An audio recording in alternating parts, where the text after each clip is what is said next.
지금 이민 통계 단속국의 그 미국에서의 이민 단속과 관련해서 지금 리테일 쪽에 판매 감소가 보고가 된다라는 월스트리트저널의 오늘 기사를 요약을 해 주신 것 같습니다. 어떤 내용인지 함께 들어볼까요?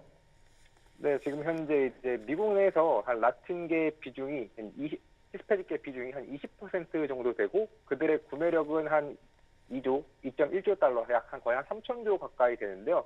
그만큼 이 히스패닉이 결국 미국 전체 시장에서 차지하는 비중이 굉장히 높습니다. 그런데 지금 현재 이 IC 단속으로 인해서 남들이 이제 좀 어떻게 보면 이런 라틴계의 사람들이 다니기를 꺼려하고 오프라인에서 물건을 잘 사지 않다 보니까 오히려 지금 전체적인 소매단에 있어서 아주 매출 감소 우려가 굉장히 커지고 있습니다.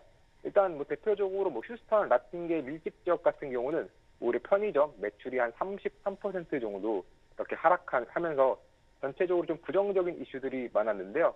우선 먼저 가장 먼저 이제 타격을 받기 시작한 부분, 당연히 이런 주류 부분입니다. 네, 확실히 좀 원래 이런 특히나 맥주 같은 경우 이제 대표적으로 모델로는 이렇게 좀 원래 기쁜 날에 같이 이렇게 마셔야 되는데 지금 현재 확실히 이런 전체적인 시위도 그렇고 또 현재 이런 많은 사람들이 또 밖에 나가질 않다 보니까 이렇게 좀 맥주 소비에 대한 양이 좀 줄어들고 있는데요. 이 모델로 컨스텔레이션 브랜드가 이렇게 이런 히스패닉들 대상으로 설문조사를 했던 결과 이 히스패닉 소비자 한 75%가 지금 레스토랑을 좀 가는 수수를 줄였다라고 발표를 했고요. 특히나 이제 맥주 같은 것을 좀 제공하는 이런 사교 모임, 좀 기쁜 가볍게 좀 노는 이런 사교 모임에 대한 참석 횟수가 줄어든 만큼 이 미국의 모델로 그리고 코로나까지 이 매출 감소가 예상이 되고 실제로도 미국 내 처음으로 판매가 하락이 되었습니다. 그러다 보니까 콘스텔레이션 브랜드 사실 대표적으로 그 워렌 버핏이 최근에 계속해서 투자를 늘렸던 기업이거든요. 그런데 지난 이제 2025년 초에 관세로 인해서 주가 한번 크게 하락한 이후 다시 한번 이제 좀 저점을 찍고 회복하나 싶었지만 네, 회복하지 못하고 지금 이런 해당 소식에 따라 네, 계속해서 주가 하락하고 있습니다. 그래서 콘스텔레이션 브랜드 같은 경우는 네, 앞으로 이런 좀 전체적인 위기들을 딛고 다시 한번 상승할 수 있을지 네, 다시 한번 이 워렌 버핏의 선택이 맞았다라는 것인지 뭐 확인해 보면 좋을 것 같고요. 또 다른 이런 음료 기업들 역시도 좋지 않은데 대표적으로 이 코카콜라 같은 경우는 이 라틴계, 히스패닉계에서 대규모 보이콧이 발생하고 있습니다. 왜 보이콧이 발생하냐면 지금 현재 이런 불법 이민과 관련해서 이 ICE에 코카콜라가 협조하고 있다라는 루머가 돌고 있기 때문인데요. 이것은 진짜 말 그대로 루머이다 보니까 뭐 어떻게 그 확산 속도가 좀 이게 어떻게 정말 너무 빨라가지고 지금 틱톡 같은 데서는 이 코카콜라 보이콧만 치면 정말 많은 이 히스패닉 국가에서 보이콧하고 있는 영상들을 볼 수 있습니다. 약간 뭐 사진에 보이시는 것처럼 코카콜라를 버리기도 하고 뭐 쓰레기통에 버리는 걸 포함해서요. 아니면은 자신은 뭐 코카콜라 앞에서 이제는 펩시 사겠다라고 하고 펩시를 이렇게 구매하는 여러 가지 다양한 모습들이 있는데 이런 보이콧은 단지 미국에만 한정되어 있지 않습니다. 이 보이콧하고 있는 국가들 보면은 뭐 멕시코, 뭐 그리고 뭐 아르헨티나, 베네수엘라 등등 포함해서 굉장히 다양한 이 라틴계, 히스패닉계 국가들이 대부분 보이콧하고 있는 만큼 전체적으로 이 코카콜라의 실적 확실히 좀 적신호가 켜지고 있는 상태고요. 특히나 지난 1분기 역시도 북미 판매량이 3% 정도 감소했었는데 그 핵심 이유 중 하나가 이 라틴 고객들의 보이콧이었습니다.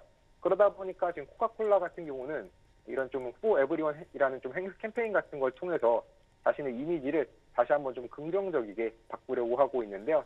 다만 아직까지 코카콜라 주가는 큰 이런 반등 모습을 보이지 못하고 있습니다. 네, 여전히 지금 현재 박스권 안에서 좀 갇혀 있는 모습을 보이고 있고요.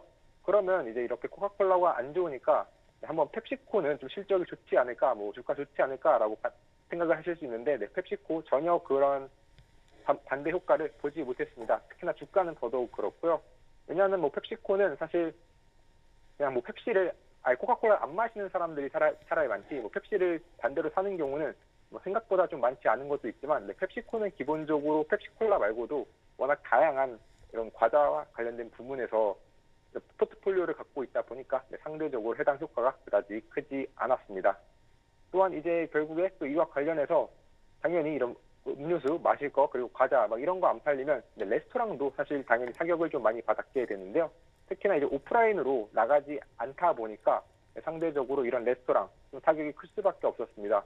대표적으로 이제 타격을 좀 많이 받은 이런 기업 같은 경우는 이제 윙스탑이라는 이런 좀 치킨 브랜드와 그리고 엘폴로 로코라고 하는 이런 약간 타코 아니면 어쨌든 멕시칸 푸드를 판매하는 이런 레스토랑 체인이 있는데 윙스탑 같은 경우는 이 히스패닉 판매 비율이 11%좀 감소했다라고 하면서 이 히스패닉이 구매하지 않은 것 이거 자체가 매출 성장이 좀 둔화된 요인이라고 밝혔고 이 엘플로 로코 역시도 이 히스패닉의 소비자 지출이 줄어들면서 이것이 자신들의 회사의 매출 둔화 요인이다라고 밝혔습니다. 그만큼 이제 윙스탑과 엘플로 로코 모두 지금 최근 들어서 원래 주가가 이 반등을 하다가 최근 들어서 해당 이런 좀 불법 임과 관련된 시위, LA 시위 이후에 주가가 다시 한번 좀 하락하고 있는 것을 확인할 수 있고요. 네, 엘플로 로코 역시도 마찬가지입니다. 최근에 좀 관세 사건 이후로 다시 주가가 좀 상승하려고 하는 추세였는데 그 추세를 지키지 못하고 계속해서 주가 하락하고 있는 만큼 전체적으로 이런 음식, 음료, 레스토랑 이쪽 업계에서 다시 한번 좀 소비가 회복할 수 있을지 살펴보시면 좋을 것 같습니다.